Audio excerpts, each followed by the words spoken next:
नमस्कार, breaking news देख रहे हैं आप और मैं हूं आपके साथ परवीन शेख। इस वक्त की बड़ी खबर राम मंदिर दान चोरी से जुड़ी है। लखनऊ खंडपीठ बेंच ने इस मामले में सीबीआई जांच की मांग को खारिज कर दिया है। साथ ही साथ यह हवाला दिया है कि यह मामला पहले से ही सुप्रीम कोर्ट में लंबित है। तो दूसरी तरफ अयोध्या में राम मंदिर ट्रस्ट की अहम बैठक भी चल रही है। इस बैठक में कई अहम फैसले लिए जा सकते हैं। चंपत राय और अनिल मिश्रा पर भी बड़ा फैसला आ सकता है। इस खबर पर ज्यादा अपडेट के लिए मेरे साथ जुड़ रहे हैं मेरे सहयोगी नवेंदु। इस वक्त की जो बड़ी खबर आ रही है वो इलाहाबाद हाई कोर्ट से आ रही है, जहां पर सीबीआई जांच को लेकर कोर्ट ने कई की तरह से मांग को ही खारिज कर दिया है। देखिए, आज का दिन राम भक्तों के लिए काफी अहम है। जिस तरीके से एसआईटी की जांच हुई, फिर अयोध्या पुलिस की उसमें एंट्री हुई और हर दिन एक के बाद एक नए खुलासे सामने आए, उसने चोरों को बेनकाब कर दिया। 8 लोगों पर एफआईआर दर्ज हुई, उनकी गिरफ्तारियां हुई और उसके बाद से वसूली भी हुई। जितने उन्होंने पैसे अपने घर में इकट्ठा करके रखा था उन सबका पर्दाफाश हो गया। किसी के घर का पर्दाफाश हुआ, किसी के कार पकड़े गए। तो ऐसे में योगी आदित्यनाथ की अगुवाई में जो जांच चल रही थी उत्तर प्रदेश में, इलाहाबाद हाई कोर्ट की लखनऊ बेंच ने उस पर मुहर लगा दी। और जो लोग ये माहौल बनाने की कोशिश कर रहे थे कि एसआईटी सही से जांच नहीं कर रही है, सरकार किसी को बचाने में लगी हुई है, फिलहाल कोर्ट के फैसले से यह साबित होता है कि योगी आदित्यनाथ ने जो फैसला लिया है वो फैसला सही दिशा में जा रहा है। और एसआईटी पर पूरे देश को यकीन है, कोर्ट को भी यकीन है। इसलिए आने वाले दिनों में और भी बड़े खुलासे होंगे और एसआईटी और अयोध्या पुलिस मिलकर जो सबसे बड़ी मछली है जिसके बारे में दावे किए जा रहे हैं वहां तक जरूर पहुंचेगी। कोर्ट का फैसला उन लोगों के लिए बड़ा झटका है जो इस मुद्दे पर राजनीति कर रहे थे, लगातार योगी आदित्यनाथ पर सवाल उठा रहे थे, बीजेपी से लेकर आरएसएस और वीएचपी तक को घेर रहे थे, सीधे नरेंद्र मोदी को इस मामले से जोड़ रहे थे। उन लोगों के लिए यह एक जोरदार झटका है और हाईकोर्ट के फैसले निश्चित तौर पर अपने आप में इस मामले के लिए कहें तो सबसे बड़ी पूंजी साबित हो रही है।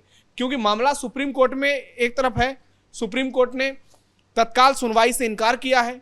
ऐसे में हाई कोर्ट ने सीधे तौर पर यह कहा कि मामला अभी सुप्रीम कोर्ट में लंबित है और एसआईटी इस मामले की जांच कर रही है और लगातार इस मामले में एक के बाद एक तथ्य सामने आ रहे हैं। ऐसे में फौरन जांच अभी हाई कोर्ट की ओर से यह सही नहीं होगा और इसलिए एक जोरदार झटका उन लोगों को लगा जो इस मुद्दे पर राजनीति कर रहे थे। उत्तर प्रदेश सरकार की ओर से सॉलिसिटर जनरल ने हाई कोर्ट में सरकार का पक्ष रखा और दोनों पक्षों की राय सुनने के बाद लखनऊ बेंच ने सीधे तौर पर यह फैसला कर दिया कि फिलहाल इस मामले में सीबीआई जांच नहीं होगी, यानी एसआईटी की जांच पर हाई कोर्ट को पूरा भरोसा है। बिल्कुल, यहाँ पर एसआईटी और जिस तरह से एसआईटी जांच अब तक हुई है और जो बड़े खुलासे एसआईटी की तरफ से किए गए हैं उसकी जितनी तारीफ की जाए नवेंदु वो कम है। लेकिन इस पूरे मामले में अब मंदिर ट्रस्ट की जो बैठक हो रही है उस बैठक पर भी सभी की निगाहें टिकी हुई हैं। इस बैठक से ऐसे कौन से अहम फैसले सामने आ सकते हैं, खासतौर से अनिल मिश्रा और चंपत राय के इस्तीफों को लेकर जो अटकलें लगाई जा रही हैं उसमें कितना दम?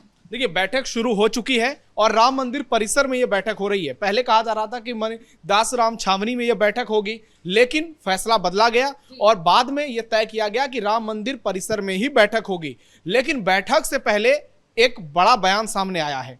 राम मंदिर ट्रस्ट के जो अध्यक्ष हैं महंत नृत्य गोपाल दास, उन्होंने साफ शब्दों में कह दिया है जो भी दोषी हैं वो किसी हाल में बख्शे नहीं जाएंगे, उनको कड़ी से कड़ी सजा मिलेगी क्योंकि हमें न्याय व्यवस्था पर पूरा यकीन है।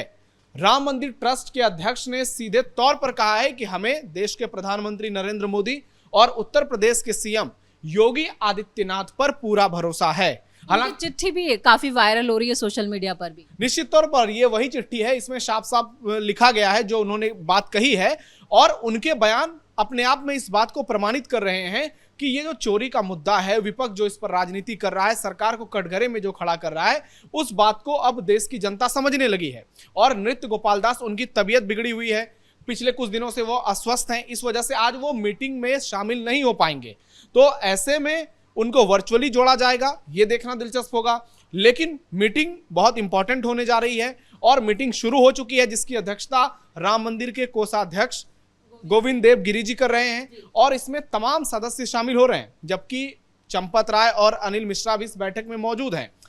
इसमें वोटिंग होने वाली है और वोटिंग से फिर इस्तीफे को स्वीकार किया जाएगा और सबकी नजर अब इस बात पर टिकी हुई है क्या चंपत राय और अनिल मिश्रा को आजीवन इस ट्रस्ट से बाहर कर दिया जाएगा, क्योंकि दोनों का इस्तीफा मंजूर होगा, इस बात में कहीं कोई शक नहीं है। लेकिन सवाल यह उठ रहा है क्या पूरे जीवन के लिए दोनों को राम मंदिर ट्रस्ट से बाहर कर दिया जाएगा, ये देखना दिलचस्प होगा। इसके लिए वोटिंग कराई जाएगी और 14 लोगों की जो टीम है राम मंदिर ट्रस्ट में, उसमें से 4 लोग वोटिंग नहीं कर सकते, जो केंद्र सरकार की ओर से अधिकारी हैं, जो राज्य सरकार की ओर से अधिकारी हैं। तो 10 लोगों को वोटिंग राइट है, उसमें से 2 लोग वोट नहीं करेंगे, यानी चंपत राय और अनिल मिश्रा, जिन पर इतने गंभीर आरोप लगे हैं। तो 8 लोगों की जो वोटिंग होगी उसमें 5 वोट जिस तरफ जाएंगे वो फैसला होगा। हालांकि देखना यह भी होगा कि चंपत राय के पक्ष में फैसला आता है या उनके खिलाफ फैसला आता है, क्योंकि बैठक से पहले चंपत राय को भी जन समर्थन मिलने लगा।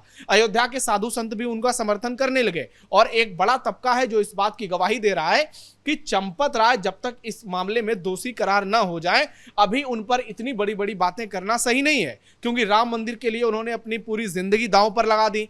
जब कोई नहीं था तब वो वकील बनकर केस लड़ने के लिए जाते थे, तब उन्होंने रामलला के लिए बहुत सारी चीजें की। तो ऐसे में इतने जो उन्होंने बलिदान दिए हैं, क्या इस मामले में चंपत राय सीधे तौर पर दोषी हैं या फिर उन्होंने इस मामले को इग्नोर किया? क्या सिर्फ यही नवेंदु, सिर्फ ये मामला चंपत राय के जो सैक्रिफाइसेस आपने उनका जिक्र किया कि जो उन्होंने सैक्रिफाइस किए, क्या उसका पलड़ा भारी रहेगा? लेकिन यहाँ जो अभी तक जांच में सामने आया है उसमें चंपत राय जो कल्प्रिट्स के तौर पर अब तक उन्हें पेश किया गया है, लेकिन वो अलग बात है कि उन्होंने अपने बचाव में काफी बयानबाजी भी की। उन्होंने कहा कि मेरा इससे कोई लेना देना नहीं है, एक तरह से पल्ला झाड़ लिया। तो आज की जो ये बैठक होगी वो चंपत राय के लिए कहें कि सबसे ज्यादा अहम, या अनिल मिश्रा भी इसमें बड़ी भूमिका? निश्चित तौर पर देखिए, चंपत राय एक ऐसे सदस्य हैं जो राम मंदिर ट्रस्ट से बहुत पुराने समय से जुड़े हुए हैं और बहुत लंबी लड़ाई उन्होंने लड़ी है राम मंदिर के लिए। लेकिन बैठक में जो फैसले होंगे वो इस आधार पर होंगे कि देश के राम भक्त क्या चाहते हैं, भारत के लोग क्या चाहते हैं, लोगों के मन में क्या कुछ है, क्योंकि ये मुद्दा करोड़ों लोगों की आस्था का मुद्दा है और ये सीधे भगवान श्री राम के भक्तों से जुड़ा है। तो फैसला वही होगा जो राम भक्त चाहेंगे। ऐसा कोई फैसला नहीं होगा जिस पर किसी एक की शख्सियत काफी भारी पड़ जाएगी, चाहे वो कोई भी हो, चंपत राय हो, अनिल मिश्रा हो। लेकिन इतना तो जरूर तय है कि आज चंपत राय का इस्तीफा पूरी तरह से स्वीकार कर लिया जाएगा और नए महासचिव के तौर पर बजरंग बागड़ा का नाम चल रहा है, जो विश्व हिंदू परिषद के ही अंतर्राष्ट्रीय महामंत्री हैं और उनके बारे में यह खबर चल रही है कि उनको राम मंदिर का अगला महासचिव बनाया जा सकता है, जो नालको के हेड रह चुके हैं। एक शानदार चार्टर्ड अकाउंटेंट के तौर पर उनकी पहचान है।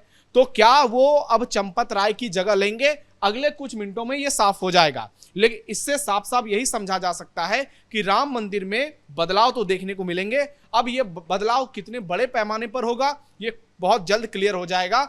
लेकिन जिस तरीके से बैठक हो रही है, बैठक में तमाम लोग शामिल हो रहे हैं, आरएसएस के प्रतिनिधि भी शामिल हो रहे हैं, वीएचपी से भी लोग शामिल हो रहे हैं और इस बैठक का जो मेन मोटो है वो ये है कि किसी तरह से राम भक्तों को यह भरोसा दिलाया जाए कि राम मंदिर में व्यवस्थाएं पूरी तरह से गड़बड़ नहीं है। एक गलती हो गई इसका यह मतलब नहीं कि राम मंदिर में सारे लोग जो हैं वो चोर हैं, राम मंदिर में सारे लोग ऐसे ही हैं जो पूरे माहौल को खराब करना चाहते हैं। इस बैठक पर पीएम मोदी और सीएम योगी की भी नजर है कि इस बैठक से क्या निकल कर आता है। तो दूसरी तरफ जिस तरह से इलाहाबाद हाई कोर्ट ने एसआईटी जांच पर भरोसा दिखाया है और एसआईटी में अब जो आगे की जांच होगी वो क्या अपने पूरे निष्कर्ष के साथ पहुंचेगी और इस बैठक से भी जो फैसला आएगा वो ठोस होगा। निश्चित तौर पर ये दोनों बातें सही है, क्योंकि बैठक में बड़े फैसले होंगे और नरेंद्र मोदी और योगी आदित्यनाथ, देखिए देश के 2 ऐसे बड़े नेता हैं जिनको हिंदुत्व की राजनीति का सबसे बड़ा शख्सियत के तौर पर उनको देखा जाता है। नरेंद्र मोदी हो, योगी आदित्यनाथ हो, उनको प्रमाणित करने की जरूरत नहीं है कि ये कितने बड़े हिंदूवादी नेता हैं या कितने बड़े राम भक्त हैं। राम मंदिर निर्माण में इनकी कितनी बड़ी भूमिका रही है। तो ऐसे में इनके ऊपर बहुत बड़ी जिम्मेदारी है और ये अपने जिम्मेदारियों को पूरी तरह से उसका निर्वहन भी कर रहे हैं और इन्होंने देश के लोगों को भरोसा दिया। योगी आदित्यनाथ तो खुले मन से लगातार वो कह रहे हैं, बार बार ये कह रहे हैं कि दूध का दूध पानी का पानी हो जाएगा और एसआईटी टीम का जो उन्होंने गठन किया है वो बिल्कुल सही दिशा में जा रही है। और एसआईटी को लेकर जो फैसला आया है, उन पर जो बड़ा बयान आया है हाईकोर्ट का, इससे साफ साफ साबित हो रहा है कि राम मंदिर में जो कुछ मामला हुआ उसके बाद सरकार का जो एक्शन हुआ वो बिल्कुल सही दिशा में जा रहा है। यानी सवाल उठाने वाले सिर्फ और सिर्फ राजनीति कर रहे हैं और यही बात राम मंदिर ट्रस्ट के अध्यक्ष नृत्य गोपाल दास जी ने भी कही है। ट्रस्ट की बैठक से ठीक पहले उन्होंने कहा कि इस मुद्दे पर राजनीति ना हो, क्योंकि अभी जांच चल रही है, अभी किसी निष्कर्ष पर लोग ना पहुंचे। जांच पूरी होने दें, उसके बाद इसके परिणाम का इंतजार करें, फिर सब कुछ क्लियर हो जाएगा। ऐसे में ट्रस्ट की ये बैठक बहुत इंपॉर्टेंट होने वाली है। बहुत जल्द कई बड़े खबर आपको इससे जुड़े देखने को मिल सकते हैं। चलिए नवेंदु, इस तमाम जानकारी के लिए बहुत बहुत धन्यवाद। तो एक तरफ अयोध्या में राम मंदिर ट्रस्ट की अहम बैठक चल रही है जिससे कई अहम फैसले सामने आ सकते हैं, तो दूसरी तरफ इलाहाबाद हाईकोर्ट ने जिस तरह से एसआईटी जांच पर भरोसा जताया है, उसके बाद एसआईटी जांच में और कई जो कहें कि ये और ज्यादा रफ्तार तेज पकड़ सकती है, साथ ही साथ कई और बड़े खुलासे भी हो सकते हैं। इस बड़ी खबर में मेरे साथ इतना ही। कैमरामैन रवि आर्या के साथ मैं परवीन शेख, कैपिटल टीवी।